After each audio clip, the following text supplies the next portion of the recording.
Network News. Bentahan naman ng bilog na prutas, matumal pa sa ngayon. Presyo nito asahang tataas sa bisperas ng bagong taon. Kasama natin sa balitang yan si Rajuman Chill Emprido. RMN Live Report. Matumal pa rin sa ngayon ang bentahan ng prutas sa ilang pamilihan sa Metro Manila, partikular na sa Divisoria sa Maynila at bahagi ng Pasay. Sa pag-ikot ng DZXL RMN Manila, kung ikukumpara raw talaga noong mga nakaraang taon ay halos kalahati ang nawala sa kanilang kita kapag sa Shopee pa lang.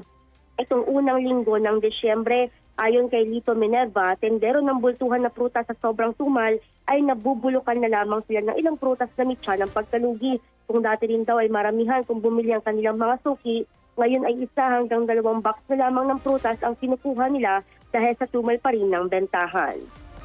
Medyo mataas po yung ng prutas ngayon. Nagtataas. Mag-umal ma'am dahil siguro sa nangyari na nagaraang bagyo. Siguro baka sulit lang. Sila pumunta sa amin para mag-irit kami.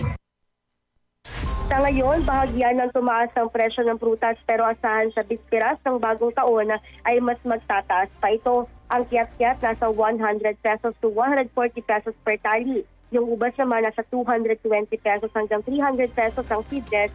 Yung orange natin 25 per piraso, Fuji apple 30 per pieces at ang apple 3 for 100. Yung longga naman natin mabibili ng 250 hanggang 280 per kilo. Yung mangga nasa 200 sa kada kilo at peras nasa 50 pesos ang kada piraso. Samantala sa bentahan naman ng mga pampaingay para sa pagsalubong ng bagong taon gaya ng torotot ay matumal pa rin sa ngayon. Mabibili ang torotot sa 20 pesos hanggang 100 pesos, depende naman sa size.